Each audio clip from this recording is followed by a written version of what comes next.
기도하고 찬양하겠습니다. 하나님 감사합니다. 어린이 주일 어린이로 주님 앞에 모였습니다.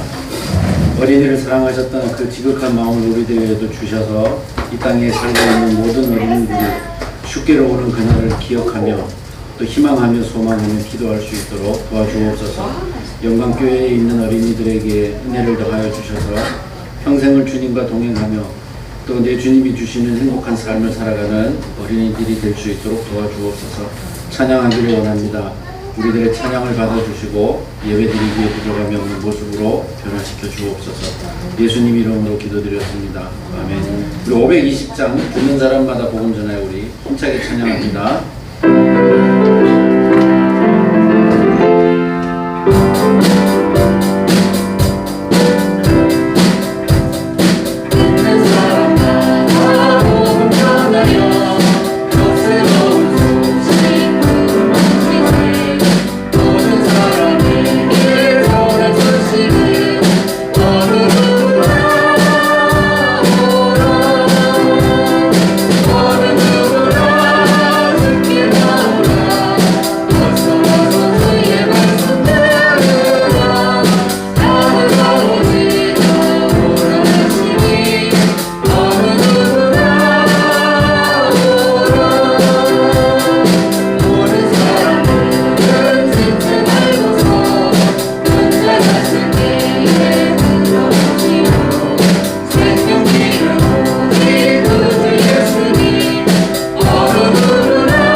박수 치면서 찬양합니다. 521장 구원으로 인도하는 그 문은 참 좁으며 찬양합니다.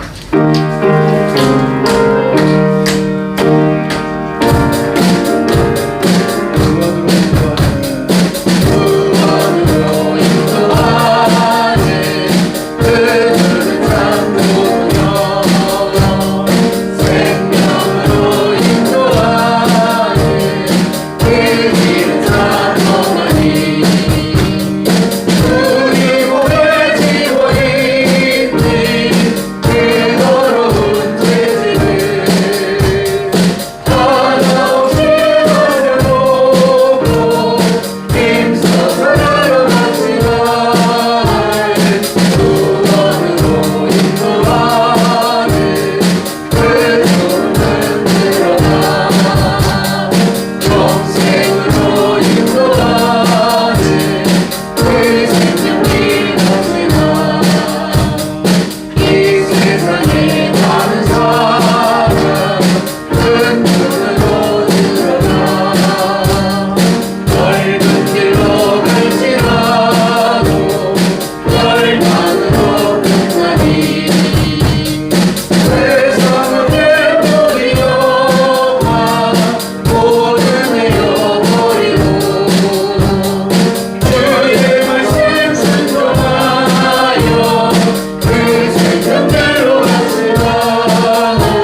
치면서 찬양합니다. 오던 주의 길에서.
아멘. 540장 찬송합니다. 주의 음성을 내가 들으니 찬양합니다. 박수 치면서 찬양합니다.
546장입니다.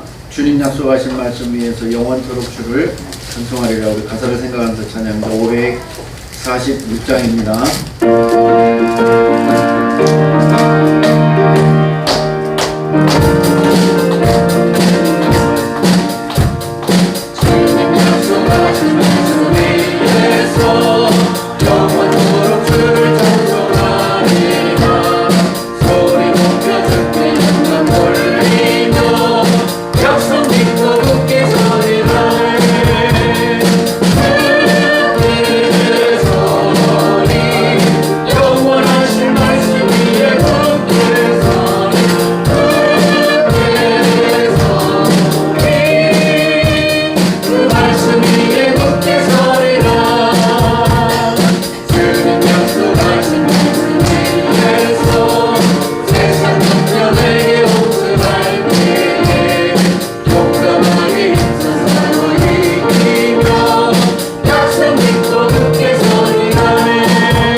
영광 찬양집 8장 부르겠습니다. 해같이 빈다니 이 찬송 후에 강예숙 집사님 기도해 주시기 바랍니다.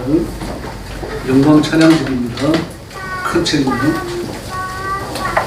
8장 해같이 빈다니.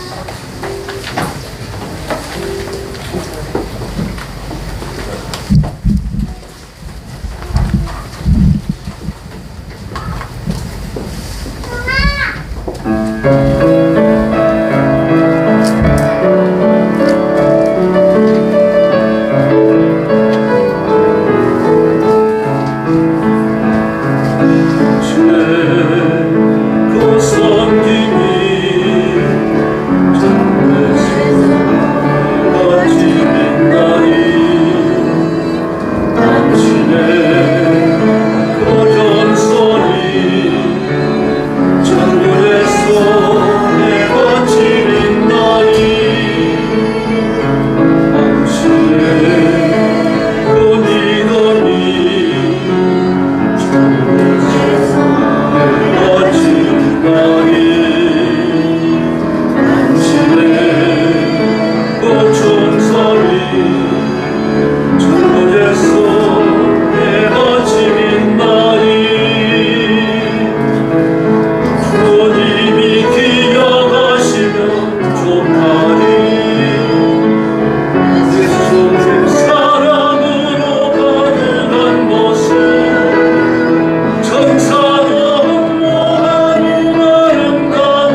사랑의 하나님 감사합니다. 아멘. 지난 한 주간 우리의 삶을 지켜주시고 주님의 날 살아계신 하나님께 예배하도록 은혜 주시니 더욱 감사합니다. 죄 지은 우리의 삶의 모습들을 보혈의 은혜로 깨끗게 하셔서 정결한 모습으로 예배드리게 하옵소서. 사랑의 하나님 감사합니다. 우리 영광교회와 성도들을 지키시고 복의 복을 더하여 주시기를 바랍니다. 세상 사는 동안 많은 자들에게 복음 전하며 부지하며 나누도록 물질의 복을 주시기를 원합니다. 물질이 없어 하나님을 섬기지 못하며 꿇어가지 않도록 하옵소서. 성도들의 건강을 보살펴 주시기를 원합니다. 육신의 질고를 감당하신 주님의 십자가 은혜로 병들고 아픈 자들을 치유하여 주옵소서. 연로하여 육신이 약해지신 성도들을 돌보셔서 건강한 강건함을 주시기를 원합니다. 천국 가는 그날까지 건강한 모습으로 예배하며 전도하며 사는 복을 주시기를 원합니다. 주중에 드려지는 예배와 증거되는 말씀을 통하여 교회와 성도가 강건하게 세상에서 승리하는 능력을 입게 하옵소서. 사랑의 하나님 감사합니다. 나라와 민족을 주님께 맡깁니다. 대통령을 붙드시사 나라를 살리는 정치를 하게 하옵소서. 뿌리워진 복음의 능력이 믿음을 가진 정치인들과 함께 기독교적 가치관을 갖고 대통령의 통치 속에 함께하게 하옵소서. 이 나라의 경제와 사회가 시의 안정을 찾게 하셔서 김정은 정권이 회개하고 구원받게 하시며 북녘 땅에도 복음의 훈풍이 불어 남과 북이 세계를 향하여 복음 나팔을 불게 하옵소서. 사랑의 하나님 감사합니다. 하나님, 이 주일 예배가 드려지기까지 수고한 손길들을 기억하셔서 이로와 평강과 복을 더하여 주시옵소서. 이 시간 말씀 전하시는 목사님을 붙드셔서 능력의 말씀이 선포되게 하옵소서. 교회와 성도들의 삶이 아멘으로 화답하며 말씀 아래 순종하게 하시기를 원합니다. 능력의 두루마기를 입혀 주시옵소서. 예배 마치는 시간까지 우리와 함께하여 주시옵고 마귀 사단이 시험치 못하게 하옵소서. 우리를 죄에서 구원하신 예수님의 이름으로 기도드리옵나이다. 아멘.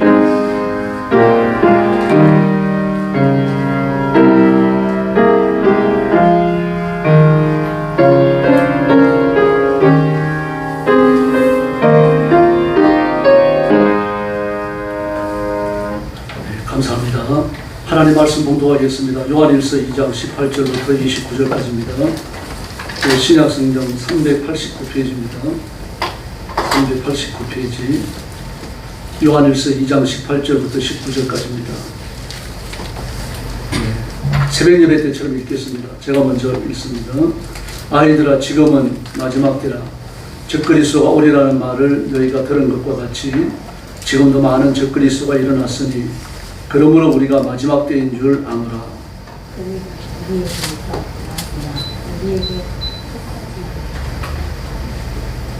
그들이 우리에게서 나갔으나 우리에게 속하지 아니하였나니 만일 우리에게 속하였더라면 우리와 함께 거하였으려니와 그들이 나아간 것은 다 우리에게 속하지 아니하고 나타내려 함입니다.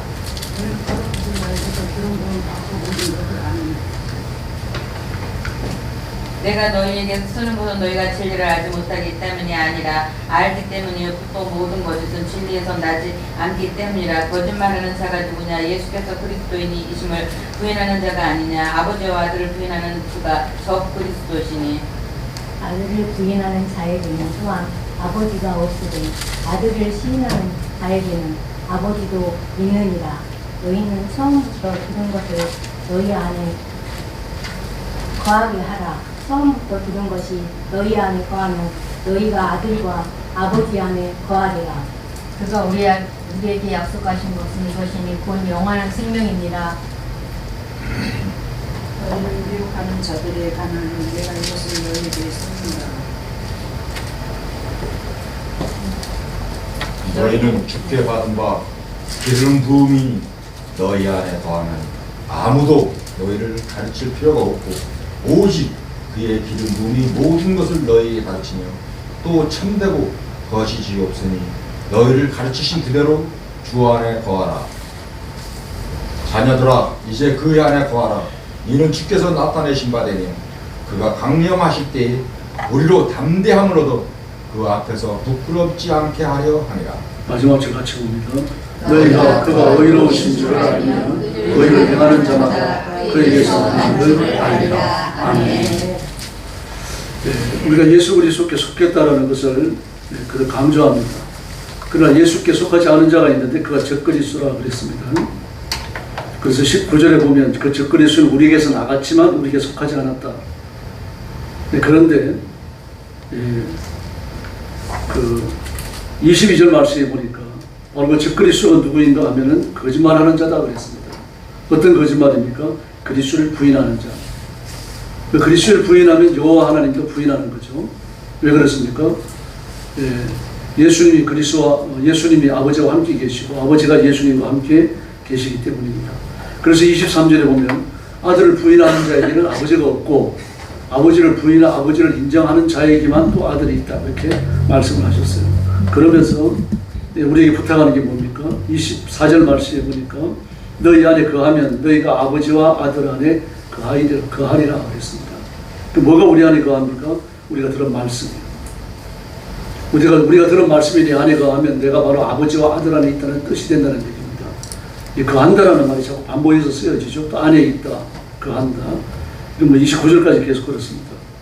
누구에게서 났다, 누구 안에 있다, 누구에게서 났다. 났다라는 말은 나왔다라는 말이죠. 누구 안에 있고 누구에게서 나왔고 누구 안에 거하고 전부 다 같은 말들입니다. 거한다라는 게 같이 사는 거죠. 우리가 예수님 안에 있고 예수님이 내 안에 계신 줄을 믿습니다. 그래서 너희가 내 안에 있고 내 말이 너희 안에 거하면 무엇이든지 원하는 대로 구하라. 다 이루리라. 요한복음 15장입니다. 아버지께서 내 안에 계시고 내가 아버지 안에 계신 것을 너희가 알지 못하느냐. 내 말을 행하는 자마다 내 안에 있나니. 그렇게 말씀하셨습니다. 그러므로 우리가 누구 안에 있느냐 이 말씀은 우리가 누구의 말씀대로 살아가고 있느냐 이걸 증명하는 겁니다. 내가 살아가는 삶의 원리가 뭐냐 이것이 내게 명령을 내리는 주인이 누구냐 내가 누구와 함께 살아가고 있느냐 이것을 결정짓는 중요한 문제라는 이야기입니다. 저와 여러분은 예수 그리스도의 보혈로 씻김을 받고 예수님이 부활하실 때 그 영생하는 생명을 우리가 함께 얻은 줄로 믿습니다. 그래서 예수님이 부활하신 것은 우리로 영생하게 하기 위함입니다. 그래서 예수님과 우리가 함께 사는 겁니다. 필연적으로 우리는 예수님께 분리될 수 없죠. 예수님의 생명을 나누어 가졌고 예수님의 말씀이 내 안에 있고 내가 예수님 안에 있기 때문에 이 신비적 연합에 이끌려 들어간 겁니다. 이건 아무도 분리시키지 못합니다. 그래서 예수님은 대제사장의 기도 요한복음 17장에서 아버지께서 내게 주신 자 중에 하나라도 내가 잃어버리지 아니하였나이다라고 합니다.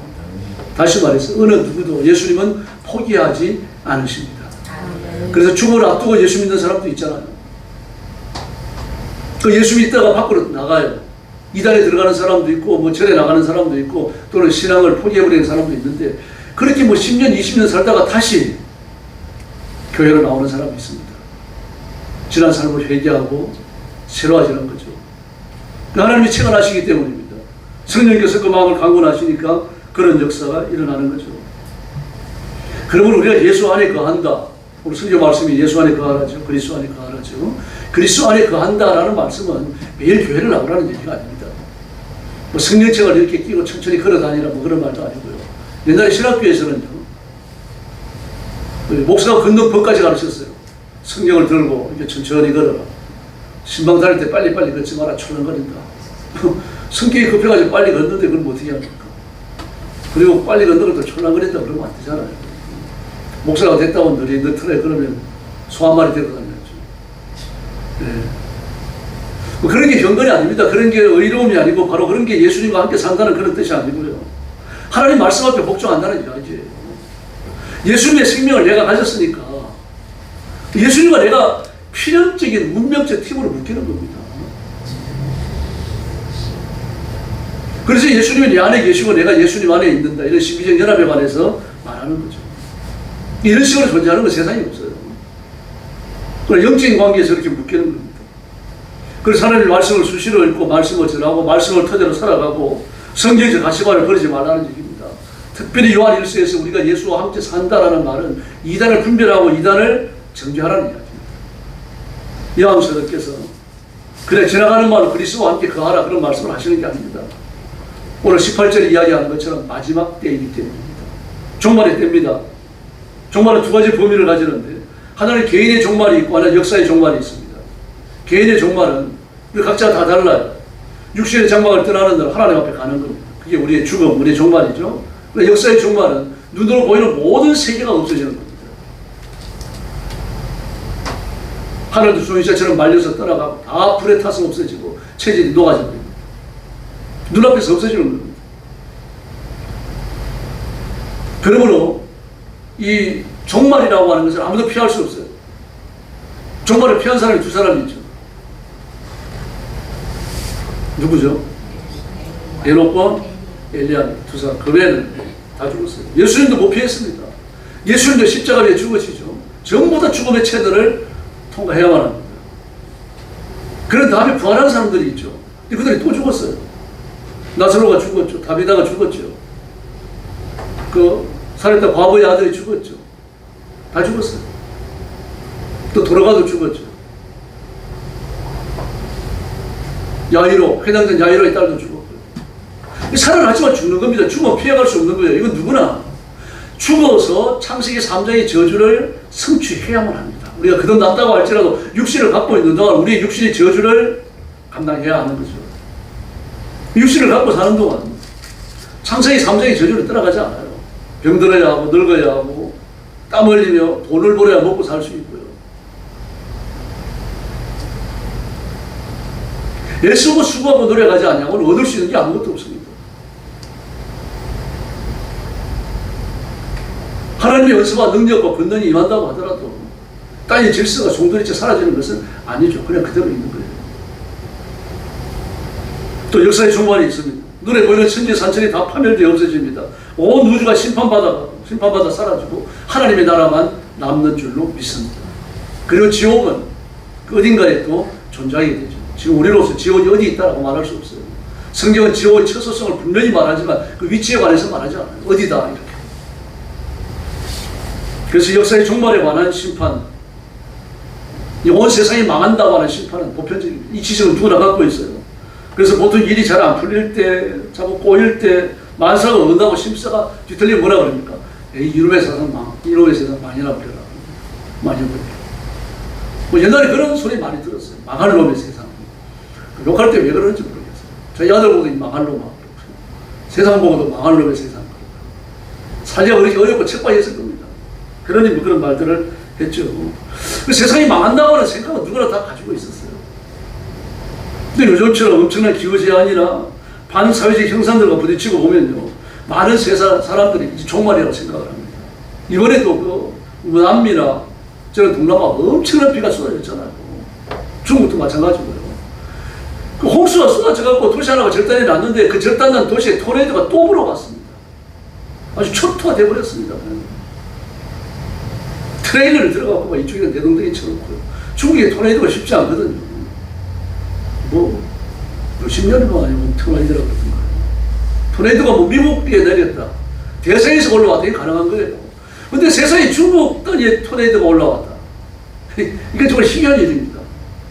역사에 기록된 일이죠. 그 도시 하나가 완전히 절단 나버렸습니다. 아주 초토화돼 버렸어요. 그러니 그 살아남은 사람들이 뭐라 그럽니까? 세상이 종말이 온 줄 알았다. 세상이 끝난 줄 알았다. 눈에 보이는 세상이 그런 식으로 끝납니다, 여러분. 뭐 토네이도가 일어나서 끝나는 게 아니라 눈앞에서 사라지는 걸 봅니다. 태양도 달도 모든 항성과 행성 별들이 다 떨어집니다. 섬이 제자리에서 옮겨지고요. 하늘도 조이축이 말려가는 것처럼 떠나가 버린다. 눈에서 순식간에 온 세상이 사라져서 심판받아 없어지고, 그리고 하나님의 나라만 남아요. 그리고 모든 죽은 자들이 살아나서 백보자 앞에 섭니다. 그리고 그 많은 사람들을 한 사람 한 사람 불러갖고 죄를 묻고 따지고 심판을 하고 이런 식의 심판이 아닙니다. 백보자 앞에 서면 죄 있는 사람은 자기 죄를 발견하고 자기 발로 걸어서 지옥을 갑니다. 그리스도의 보혈로 씻김을 받은 사람은 감사하고 춤추면서 천국에 이르고요. 이게 영원한 것입니다. 기독교의 경우 종말론적인 요소가 종교의 본질을 이루고 있어요. 종말론을 부인하는 건 기독교인 아닙니다. 그 예수님의 재림을 부인하는 거거든요. 하나님 나라의 영원한 도래를 부인하는 것과 똑같은 것입니다. 그래서 역사적으로 종말론을 부인하거나 강조하거나 여기서 이단이 나옵니다. 종말론을 지나치게 강조하는 것은 현실을 도외시하는 거거든요. 현실에 임한 하나님의 나라를 부인하는 거예요. 그리고 하나님의 나라가 와야 된다고 생각합니다. 이미 임한 하나님의 나라를 생각하지 않는 거죠. 이게 잘못된 겁니다. 하나님의 나라는 이미 임하여 계신 줄로 믿습니다. 국가가 성립되려고 하면 뭐가 필요합니까? 다 배우셨잖아요. 초등학교에서 배웁니까? 중학교에서 배웁니까? 주권이 있어야 되죠. 다음에 영토가 있어야 됩니다. 그 다음에 백성이 있어야 되죠. 근데 주권이 어디서 나옵니까? 백성들한테서 나와요. 세 가지가 있어야 됩니다. 근데 하나님의 나라는 주권자이신 하나님과 하나님의 통치를 받는 백성, 이 둘로 이루어집니다. 땅은 없어요. 근데 이스라엘 백성들이 뭘 원했습니까? 땅을 원했습니다. 땅을. 영토를 원했어요. 하나님이 왕노릇 하시는 세상 왕국을 바랬다는 이야기입니다. 그런데 그런 것은 안 나타나죠. 하나님의 나라는 통치하시는 하나님과 통치를 받는 백성들로 이루어지는 영적인 국가예요. 육신의 뿌리를 내리는 나라를 방어하는 군대들이 존재하는 뭐 핵폭탄이 있고 미사일이 있고 이런 국가가 아니라는 말입니다. 영적으로 존재해요. 영적으로 존재하는 그 나라, 바로 이 나라가 세상 나라가 없어지면서 본질을 회복하게 되는 거죠. 지금은 회복이 안 됐다는 뜻이 아닙니다. 눈에 보이는 세상 나라가 완전히 사라지고 온 우주가 없어지고 나면 그때 하나님 나라밖에는 남지 않습니다. 통치하시는 하나님과 하나님 백성만이 존재하죠. 그때도 영토는 별 의미가 없습니다. 영적인 세계니까요. 영적인 세계에 영토의 의미가 있습니까? 없죠.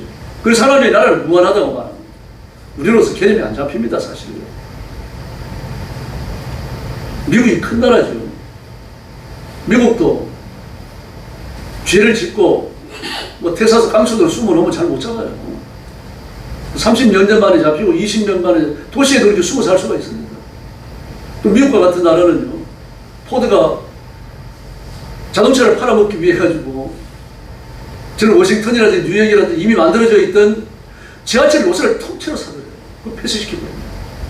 그 지하철 타고 다니는 차를 안 타고 다니니까요. 그 타고 다니는 지하철이 하루아침에 없어지니까 자동차를 탈 수밖에 없는 거죠. 그 폐쇄된 지하철이 지금도요, 노숙자들의 천국이 되어 있고 사회를 도피하는 도피자들의 천국이 되어 있어요. 누가 얼마나 지하에 숨어 사는지 잡히질 않습니다. 파악할 길도 없고요. 뭐 단속하는 사람이 들어오면 뭐 나갈 길이 한두 가지입니까? 한두 군데입니까? 일어나고 저리 튀어나오고 못 잡아요. 그러면 세상에 종말이 오면 그 모든 것은 숨을 데가 없으십니다. 전부 다 드러납니다. 다 눈앞에 드러나고요. 전부 다 우리가 눈으로 보는 것들은 사라지고 없어진다는 이야기입니다. 이 종말이 너무 강조되면 현실성이 떨어지고, 현실성이 떨어지면 종말은 이단이 됩니다. 예수님의 종말을 부인하는 자들은 현실만 인정하는 자도 오는 하나님의 나라를 인정하지 않는 자입니다. 현실주의자, 자연 종교를 추종하는 사람과 다를 게 없습니다. 온당치 않습니다. 그래서 기독교는 하나님의 나라가 이미 임하여 있고 또 임하는 하나님의 나라를 바라보는 이 긴장 상태를 잊으면 안 됩니다. 이미 거듭났어요. 하나님의 자리가 되었습니다. 그러나 우리 육신을 가지고 있습니다. 육신까지 변화되는 하나님의 나라를 기다려야 할 줄로 믿습니다. 이미 완전한 하나님의 나라입니다. 그러나 앞으로 눈으로 보이는 세상이 없어지고 하나님 나라가 남는 그 하나님의 나라를 또 바라보는 겁니다. 그때 우리가 영적인 육신을 얻게 될 줄로 믿습니다. 종말론이 이따지 올 때는 그리고 종말론이 매우 강조되어져 갖고 이단 종말론이 나타날 때 그 평범한 때는 안 나타납니다. 좀 사회적으로 문제가 있을 때 나타나는 거죠. 큰 전쟁을 전후했다든지 아니면 정치나 경제적으로 극도로 불안정해졌다든지 아니면 큰 전염병이 들끓는다든지 그럴 때는 이단이 나타납니다. 그 과거에 14세기 그 직전, 그 13세기 마지막 부분부터 시작해서 15세기 초에 이르기까지 거의 100여 년 이상 1차, 2차, 3차에 걸쳐가지고 페스트가 막 유럽 전역을 초토화시키잖아요. 그때 유럽 인구가 4억 5천, 유럽 인구가 아니라 세계 인구가 4억 5천이었다 그래요. 근데 페스트가 끝나고 나니까 3억 5천. 그 페스트 때문에 유럽에서 죽은 사람이 1억이나 됐어요. 저는 좀 폭도하게 춥고 이런 지역에서 좀 덜 죽었고요. 좀 온화한 쪽에서 많이 죽었고요. 그 적게 죽은 곳에서는 국민의 20%가 죽었고 많이 죽은 데서는 국민의 80%가 죽었어요. 그 국민의 80%가 죽으니까 그게 국가가 성립이 되겠습니까? 뭐가 되겠어요?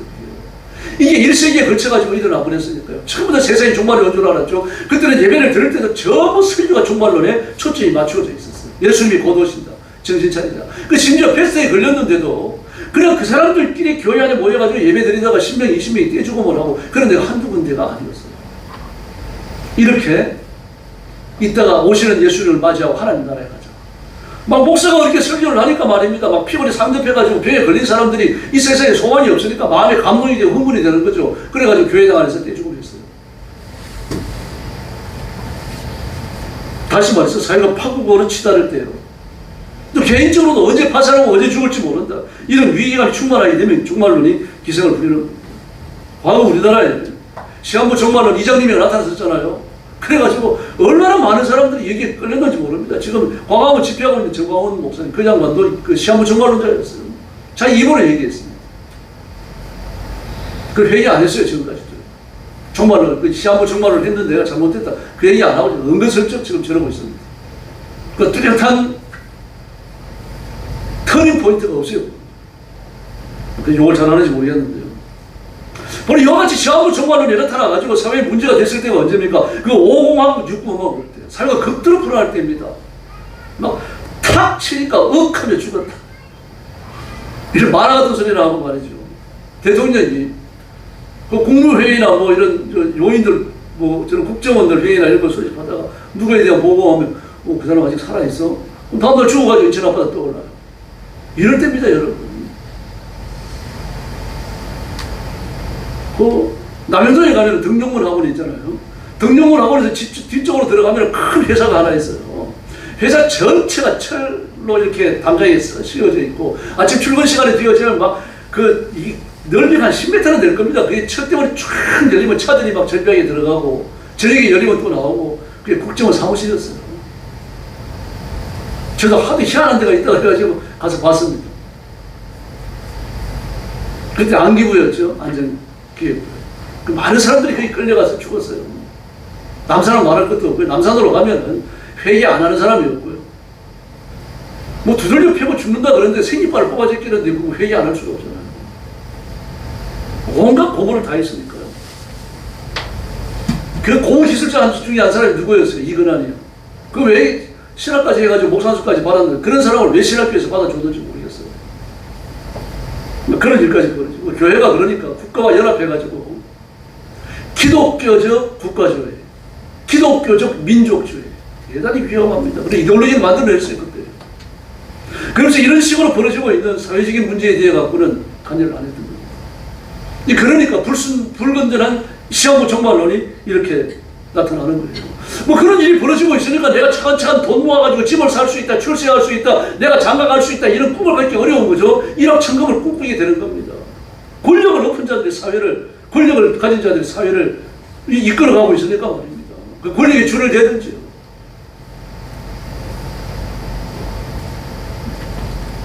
이런 시대에는 정상적인 사고, 정상적인 삶이 어려운 시대입니다. 좌절감을 느끼게 되는 거죠. 마음을 둘 데가 없으니까 이럴 때 아주 그 불건전한 시한부 종말론에 나타나는 사람들이 끌리게 됐어요. 그때 시한부 종말론에 빠져가지고 막 짓받친 사람들 보면요. 장성들도 있어요. 군인 장성들, 대학 교수들이 있고요. 이해가 안 되죠. 그 똑똑한 사람들, 막 수만 명의 부하를 거느리고 호령하는 사람들, 그 사람들이 뭐 아쉬워가지고 시한부 종말론에 들어가서 재산을 갖다 바치고 이름을 올려놓고 그러겠습니까?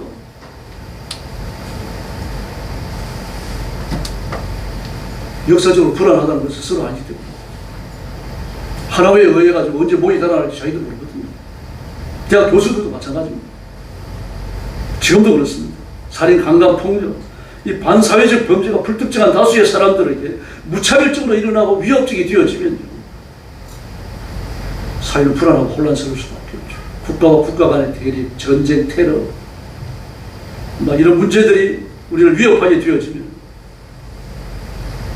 피아의 도피처를 찾게 되어 있어요. 이딴 일 없는 거죠.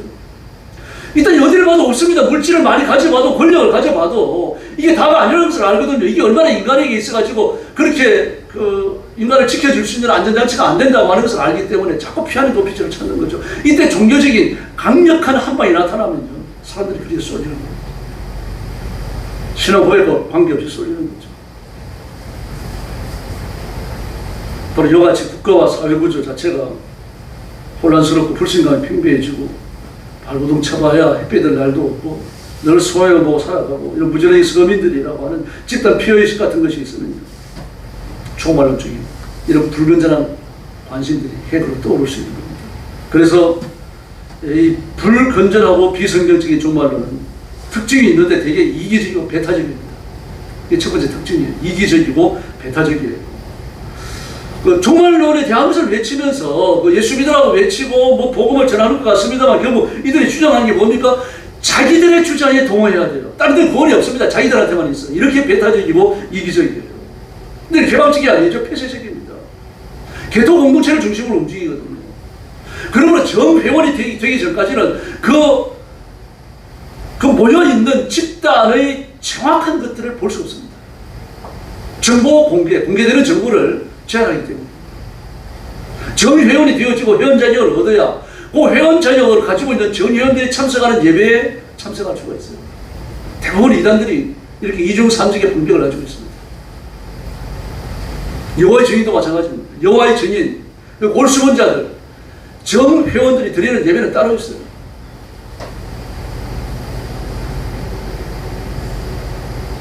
그래서 이 사람들은 정말 불신자가 돌아와 구원받기보다는 자신들이 구원받았다고 하는 것을 확인받고 싶어하죠. 자신들의 세를 자랑하고 싶어하고요. 그러니까 전도하는 게 그리 힘이 없습니다. 자기 확인이 그 속에 들어있으니까요. 그 다음에 두 번째는 원론적이고 도피적입니다. 종말을 대비하고 세상을 등지고 그 종말론을 주장하는 사람들의 단체 속, 공동체 속으로 들어가야 돼요. 재산과 가족까지 다 갖다 바쳐야 됩니다. 아주 불건전하죠. 아주 폐쇄적이죠. 그 개토적 성격을 지닐 수밖에 없는 겁니다. 피아의 도피처가 되는 거죠. 어떤 사람들은 이와 같은 현상을 편집 중의 한 형태로 봐요. 신약에서는. 그다음 셋째로 대단히 비도덕적이고 비윤리적입니다. 이런 불건전한 사람들이 자기 모습을 드러내는데 지상의 삶을 포기할 것을 만들어요. 지금 박명호가 뭡니까? 엘리야 복음 선교회 원주에 있었습니다. 그게 시작이에요. 남권 선생이라고 불렀어요. 초등학교가 못 나온 사람인데 마귀로부터 지혜를 받아가지고 굉장히 똑똑해졌습니다. 그러니까 진짜로 능마주의를 살고 나무꾼으로 살고 그랬어요. 그래서 처음에 박명호가 원주에서 엘리야 복음 선교 시작했을 때는 들어가는 사람이 전부 다 나무꾼 다 해야 했어요. 또 능마주의 다 해야 했고요. 그걸 거쳐갖고 정회원이 됐거든요. 재산 갖다 바치면서요. 이 사람들이 지금 브라질 가 있잖아요. 브라질 가가지고 돌나라라 그러죠. 돌나라를 건설해갖고 박명호를 아버지, 박명호를 마누라 갖다가 어머니라고 불러요. 우리 아버지, 우리 어머니. 그 이름을 그렇게 부르는 게 아니라 진짜 자기를 낳아준 아버지, 자기를 낳아준 어머니로 아는 거예요. 그러니까 이제 부모를 인식할 나이가 되잖아요. 그 나이가 되면 박명호 앞에 가서 절하게 만들고 아버지라고 부르게 만들고 어머니라고 부르게 만들고 막 그 앞에서 춤을 추고 무용을 하면서 어머니 아버지 기쁘게 해드린다 그러고 그렇게 10대 소년이 되고 20대 청년을 넘어가요. 근데 개도 공동체입니다. 아무도 못 빠져나가요. 여기서 도망쳐 빠져나오는 사람들이 돌나라를 뭐 신고하고 그랬지만 뭐 TV에서 아마 다뤘을 겁니다. 근데 그걸 끝이에요. 브라질에서 아무 문제 없습니다. 세금 잘 내죠. 사회활동 잘하고 있죠. 나라에 돈 갖다 바치죠.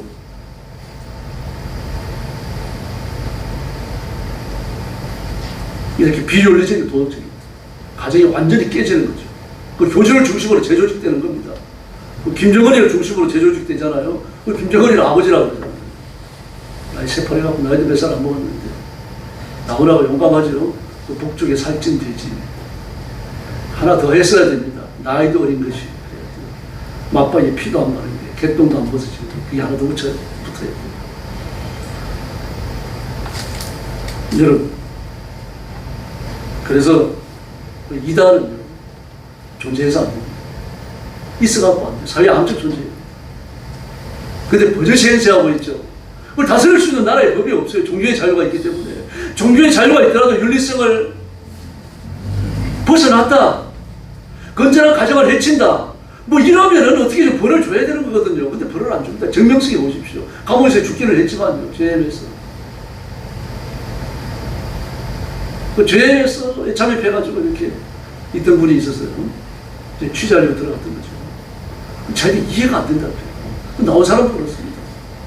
그 이대 다니고 숙대 다니고, 여자들은 이대 숙대 아닙니까? 서울대도 아니죠. 돈 있는 사람이 신부감을 찾을 때 이대 숙대 찾아요. 첫대 이대 출신 쌓고 다음에 숙대 출신 찾아요. 근데 이대 나오고 숙대 나오면 여자애들이 말입니다. 그 탤런트에도 부족할 게 없고 미스 코리아 나와도 뭐 진선미 뽑힐 수 있는 그런 잘생긴 여자애들이 정명석이 만나려고 줄을 쓴다는 거예요. 저희는 이해가 안 된답니다. 마귀가 역사하는 겁니다. 마귀가 아주 강하고 힘있게 역사해서 정상적인 생각을 못하게 만드는 거예요. 지성이 무너지는 겁니다. 그게 이단을 통해서 마귀가 하는 역사입니다. 그러나 종말이라고 하는 건 끝이나 마지막에는 의미가 있지만 더 나아가서 새로운 시작이라는 뜻이 있습니다. 우리가 죽는 게 새로운 시작이잖아요. 남미 사람들, 특별히 브라질 사람들을 보면 죽음이 삶의 일부분으로 그렇게 받아들이고 있어요. 우리가 이해할 수 있는 차원에서 받아들여요. 우리는 죽음이라고 하는 걸 무서워하잖아요. 무서워해서 무덤도 멀리 만들어 놓죠. 무덤 가까이 있는 거 보셨습니까? 먼 데 있습니다. 다 먼 데 죽음을 두려워하니까요. 그게 자연주의 신앙. 죽음은 귀신이 된다고 생각하니까 악귀가 돼가 찾아오면 곤란하잖아요. 저도 귀신 본 데가 그 중학교 때 그 친구가 학교를 오랫동안 안 나오고 저거 갔다 오라는 거예요.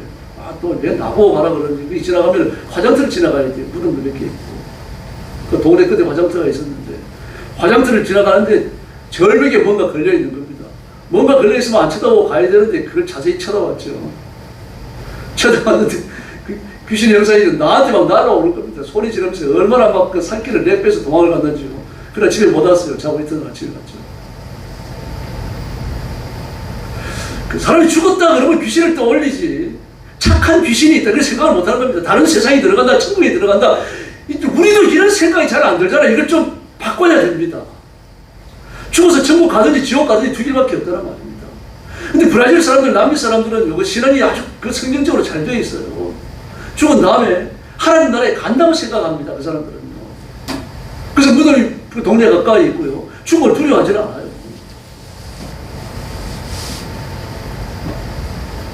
우리도 마찬가지로 그래야 됩니다. 우리가 육신의 장막을 벗어난다라고 하는 건 하나님 나라에 들어가는 문을 열고 통과하는 것과 똑같은 거죠. 이 세상에 예수님이 재림하시고 세상에 종말이 오는 것도 천국이 임하는 겁니다. 세상이 눈앞에 없어져 버립니다. 눈에 보는 이것이 우리 눈에 보이는 데서 없어져요. 순식간에 사라집니다. 그러고 나면요, 하나님 나라밖에 없어요. 그래서 예수님의 재림을 기다리며 초월의 지편에 서야 할 줄로 믿습니다. 초월이란 현실을 떠나는 게 아닙니다. 이 현실 속에서 현실의 변형을 통해 가지고 초월의 삶을 사는 겁니다. 그 부탁드립니다. 절대로 죽음을 두려워하지 마시고 죽음을 준비하셔야 됩니다. 그래서 절대로 하나님 벽에 똥칠하지 않게 해주십시오. 꼭 기도하셔야 돼요. 맑은 정신, 깨끗한 정신으로 죽게 해주시고 내가 세상을 떠나는 그날까지 하나님의 일을 하게 해주십시오. 꼭 그렇게 기도하셔야 돼요. 얼마나 영광스러워요. 죽는 순간까지 하나님의 일을 한다면요. 엎드려 기도하고 성경 읽고 나와서 전도하고 하나님의 일이잖아요. 나이 들고 놓으면 그거 이외에 할 게 없습니다. 나 청소할 수 있겠습니까? 힘이 딸리는데 못하잖아요. 그러나 좀 그런 힘도 가지시기를 바랍니다. 그 모세가 그랬잖아요. 나이 120살이 됐어도 내 눈이 흐려지지 않았고 내 힘이 조금 더 약해지지 않았다. 그런데 죽었어요. 그런 사람이 죽을 수 없잖아요. 하나님 데려가신 거죠. 육신의 수가 끝나니까 데려가신 겁니다. 뭐 이렇게 죽었으면 좋겠다 그랬더니 어떤 사람은 최 목사 그러면 안 돼요. 왜요? 그 급살 맞아 죽는 거잖아요. 참 이런 거 잘 고쳐요. 제가 그랬어요. 뭐 급살 맞아 죽든 뭐 심장 정지돼서 죽든 나는 그래 살고 싶지 이렇게 디디하게 살다가 죽고 싶지 않습니다. 그래서 그 일산에 살고 있던 목사님 딸 한 사람은 31살인데 밤새 죽었어요. 돌연사한 거죠. 급사한 거죠. 병원에 가봤더니요. 위가 돌덩이처럼 딱딱하게 굳어있어요. 밤새 죽었으니까 다른 장기들은 좀 누글누글한데 위만, 그러니까 위가 죽은 거예요. 위가 일찍 죽으니까 다른 장기들도 기능을 못하고 육신의 숨이 끊어지는 겁니다. 참 희한하더군요. 저도 말만 장기가 가장 먼저 죽는다고 그래서 심장이 죽거나 폐가 죽는다고 생각했는데 위장이 죽어도 죽어요, 사람이. 그래서 뭐 일찍까지 죽으면 안 되겠습니다. 하나님께 일을 할 만큼 하고 죽어야 되는 거죠. 그 죽음을 위해서 기도하세요.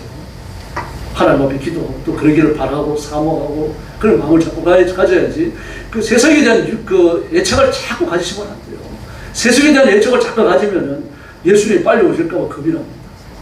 좀 더 살고 싶어갖고요. 뭐 그래도 지옥 가는 건 아닙니다만.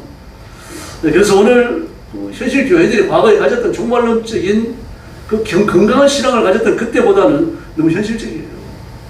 종말론적 신앙을 가졌던 그런 그리스도인이 많을 때는요, 교회가 기도 많이 했습니다. 그 전도 많이 했고요. 오죽했으면 삼각산 시대, 청계산 시대가 있었겠습니까? 그 불신자들이 가지고 있는 종말론을 보면 그 건전한 게 아니죠. 이 세상에서 삶이 끝난다고 생각을 하니까 삶이 불건전해집니다. 그저 할 수 있는 한 세상에서 많은 쾌락을 누리고 많은 재물을 가져보고 세수의 것들을 탐해보고 싶어 하는 거거든요. 그 죽으면 없어지는 거든지 아니면 뭐 지옥 가거나 천국 가고 이걸로 다 끝나버리고 이 세상의 삶이 연장된다고 생각을 안 하니까요. 이 세상의 삶 이 생밖에 없다고 생각을 하니까 이 땅에서의 삶이 불건전해질 수밖에 없는 겁니다. 한탕주의를 노리게 되는 거죠. 그러나 그리스도인은 아니잖아요. 이 땅에서 우리의 삶은 천국을 준비하는 삶인 줄로 믿습니다. 우리의 상급을 쌓는 거죠. 하나님 앞에 갔을 때 참 잘했다 인정받아야 되는 거죠. 역사의 종말도 마찬가지입니다. 역사의 종말을 바라보는 건 그리스도의 재림을 기다린다는 뜻입니다. 사도 요한께서 이 시대의 그리스도인들에게 그리스도 안에 거하라고 했던 이유가 바로 종말이 오기 때문입니다. 적그리스도가 이미 나타났다고 그랬잖아요. 적그리스도가 이미 나타났다. 이건 그 종말론에서 예수님의 재림 때에 나타나는 그 적그리스도가 아니라 이단을 말합니다. 이단도 적그리스도입니다. 그 유사기독교죠. 기독교와 유사하지만 기독교 아닙니다. 다음에 기독교 이단이죠. 유시엘 어린 양의 장막성전. 그 장막성전이 지금 이만희 신천지가 되어져 있는 거죠. 또 박대선이 전도관이 천부교가 됐는데 지금도 천부교 잔당들이 남아 있습니다. 여러분. 안식교가 있죠. 요가의 정인이 있고 몰몬교가 있고요. 시한부 종말론자들, 구원파의 정명석이, 구원파의 권신찬의 유병헌이 박옥수, 유병헌 권신찬 죽었습니다. 박옥수 남아 있어요. JMS의 정명석이 죽었습니다. 후계자가 나올 겁니다. 만상원이 하나님이거든요. 이게 만상 이단입니다. 그 유사기독교는요, 이천에서 활동했던 아가동상, 유사기독교, 이단도 아닙니다. 이단 축에도 못 들어요. 미국을 중심으로 활동하고 있는 하나님의 아이들, 가스 칠들, 우리나라에도 미국을 중심으로 들어와서 교회가 몇 개 설립되어 있습니다. 지금요. 미군 부대 안에요. 그 다음에 크리스천 사이언스, 톰 크루즈가 이 크리스천 사이언스 신자죠. 그래서 유명해졌습니다. 박명호 엘리야 보험순교회, 돌나라, 영생교, 전부 다 유사기독교, 기독교 이단도 되지 못하는 것들이에요. 이렇게 사교가 또 있습니다. 기독교 사교. 이거는 뭐 종교의 성격을 지녔고 윤리성도 없는 거니까 종교의 범주에 넣을 필요도 없는 겁니다. 우리 경계해야 될 건 유사기독교와 기독교 이단입니다. 이들에 대해서 유다서 1장에서 정리를 했습니다. 첫째, 꿈꾸는 자들이다. 두 번째, 육체를 더럽힌다. 세 번째, 권위를 없인 여긴다. 네 번째, 영광을 비방한다. 네 가지로 정리했습니다. 꿈꾼다. 하나님의 계시를 무시한다는 이야기예요. 새로운 계시를 가지고 옵니다. 육체를 더럽힌다. 이 두 가지 극단을 놓아가는데 금욕주의자가 되든지요. 금욕주의자가 되든지 아니면 도덕 폐기론자가 되든지. 금욕주의자는 말 그대로 육신의 모든 욕망을 금하는 것이고 도덕 폐기론자는 어떤 죄를 지어도 죄가 안 된다고 주장하는 거예요. 완전히 양극단이죠. 그 다음에 세 번째, 권위를 없인 여긴다. 현실 교회를 부정하고 자기들만 구원의 길이 있다고 말합니다. 그래서 영광을 비방합니다. 교회를 비방할 뿐 아니라 예수님을 부인합니다. 성령님도 부인합니다. 오직 하나님만 인정합니다. 이런 성격을 지닙니다. 그래서 우리가 말씀에 굳게 서십시다. 성경을 부지런히 읽고 엎드려 기도하면 이런 이단들을 분별할 수 있는 분별력과 판단력이 생깁니다. 분별하고 판단했으면 그 다음에는 정죄해야 되는 겁니다.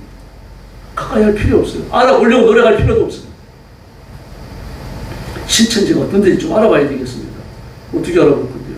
집회 참석하면 되겠죠. 그게 많이 이루어집니다. 한두 번 집회에 참석했다고 신천지의 마각을 드러낼 것 같습니까? 알아낼 것 같습니까? 불가능해요. 그래서 하나님의 말씀을 부지런히 읽어주시고 내 교회를 사랑하고 설교 말씀의 귀를 기울이시고 엎드려 기도하고 성령님의 지혜로움을 받으셔야 됩니다. 그래서 이 시대를 이기고 승리하는 성도들이 되기를 예수님의 이름으로 축원합니다. 기도하겠습니다. 자비로우신 아버지 감사합니다. 우리가 이 시대에 만연한 이단들, 유사 기독교들과 만납니다. 그럴 때마다 하나님의 말씀으로 분별하고 판단하게 하시고 그들을 정죄하고 성경적 바른 기독교를 세워나가게 하여 주시옵소서. 이 시대에 하나님 말씀의 진리가 없음을 깨닫고 진리의 표준에 이르지 못하는 것, 진리의 표준을 넘어가는 것 전부 분별하여 버리는 당당함과 영적 지혜로움을 허락하여 주시옵소서. 그래서 이단 사슬에 넘어가지 아니하고 진리의 말씀을 굳게 붙들고 십자가 복음을 전하면서 하나님의 손에 붙들려 영원롭게 쓰임받는 존귀한 일꾼들 삼아 주시옵소서. 예수님의 이름으로 간절히 기도 올리옵나이다. 아멘.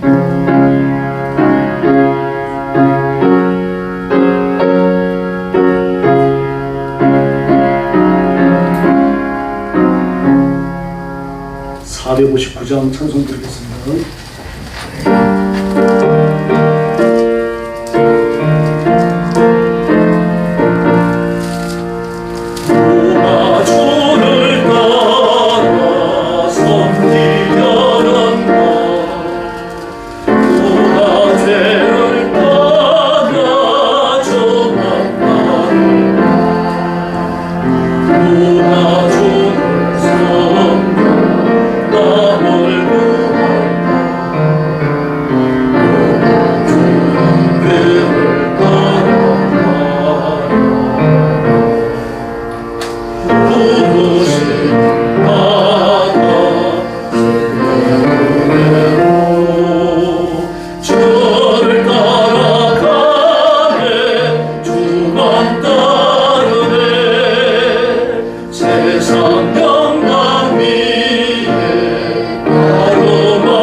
주위에 모이는 새벽 기도, 수요일 금요일 기도에 열심히 참석해 주시기 바랍니다.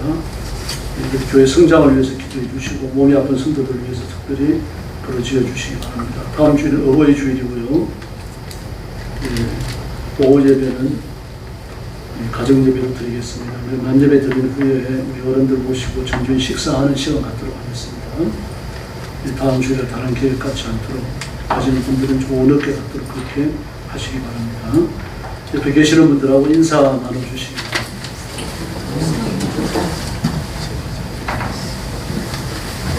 사랑합니다. 할렐루야, 감사합니다. 힘이 납니다. 말을 듣는 순간.